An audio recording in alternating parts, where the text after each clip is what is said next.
लोग इतना बड़ा काम कर रहे हैं कि जहां सरकार नहीं पहुंच पा रही है वहां पर एकल पहुंच रहा है। ये बहुत बड़ा अचीवमेंट है एकल के लिए। शिक्षा जो होती है वो आंखों की रोशनी होती है और शिक्षा जैसे जैसे देश शिक्षित होता है, देश जो होता है वो आगे बढ़ता है। मैं हमेशा अपनी कम्युनिटी को रिफॉर्म करने की कोशिश करती हूँ कि इनको देखो कि ये शिक्षा को कितना महत्व देते हैं और फर्स्ट प्रायोरिटी में रखते हैं। देश की सभ्यता और देश के संविधान से कोई कॉम्प्रोमाइज नहीं चलने देंगे हम। भारत में रहना है, संविधान मानना होगा।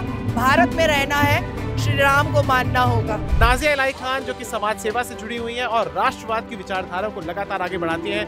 तो नाज़िया जी, बहुत स्वागत है आपका। और एकल के इस अभियान को कैसे देखती हैं आप?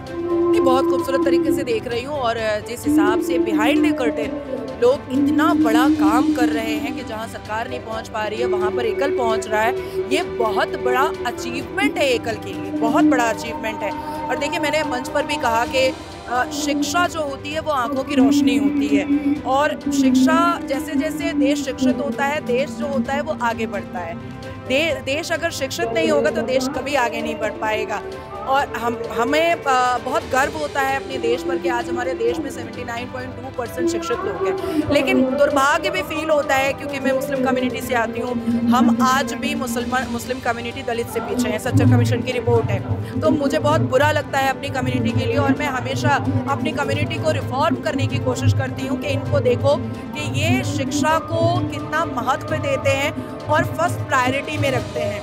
और जहाँ तक रही बात के स्पोर्ट्स की, तो स्पोर्ट्स अपनी लाइफ में होना ही चाहिए। एक्सरसाइज है, स्पोर्ट्स है, ये सारी चीज़ें लाइफ में थोड़ी बहुत तो होनी चाहिए। लेकिन आदरणीय प्रधानमंत्री ने स्पोर्ट्स को एक नई दिशा दी है और बच्चे अब इसमें भी अपना करियर तलाश कर रहे हैं। मैम, अभी आपने एक मंच से बहुत बड़ी बात की जो मुझे पर्सनली अच्छी लगी कि जो इल्म की रोशनी होती है वो आप आंखों की रोशनी के समान होती है।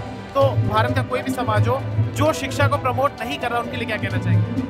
देखिए, दुर्भाग्य है, बदनसीब है ऐसे लोग। मुझे शर्म आती है कि हमारे मौलवी मुल्ला जो हैं वो मदरसा और हिजाब के लिए लड़ रहे हैं। उनको लड़ना चाहिए कि मेरे मुसलमान युवाओं को शिक्षित करूं। उनको इसलिए लड़ना चाहिए। और जब मैं इस तरीके की बात रखती हूं तो मौलवी मुल्ला मेरे ऊपर आक्रमण करते हैं। अभी खांडवा में मध्य प्रदेश में भी मौलवी मुल्लाओं ने जा करके मतलब मेरे ही खिलाफ में बहुत सारे पर्चे कटवाने की कोशिश की है। तो बहुत अफसोस होता है। लेकिन रिफॉर्मेशन का जो एक मैंने मुहिम छेड़ा है, मैं उससे पीछे नहीं हटूंगी। मैम, अंतिम सवाल, आपके हिसाब से हमारे युवाओं के लिए एक खास संदेश?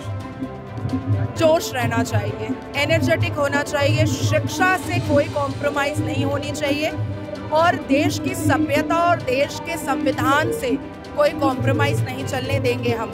कोई कॉम्प्रोमाइज़ नहीं। भारत में रहना है, संविधान मानना होगा। भारत में रहना है, श्री राम को मानना होगा। Thank you so much. तो ये थी हमारे साथ नाज़िया इलाही खान, जिनका कहना है कि भारत में रहना है तो संविधान को मानना होगा।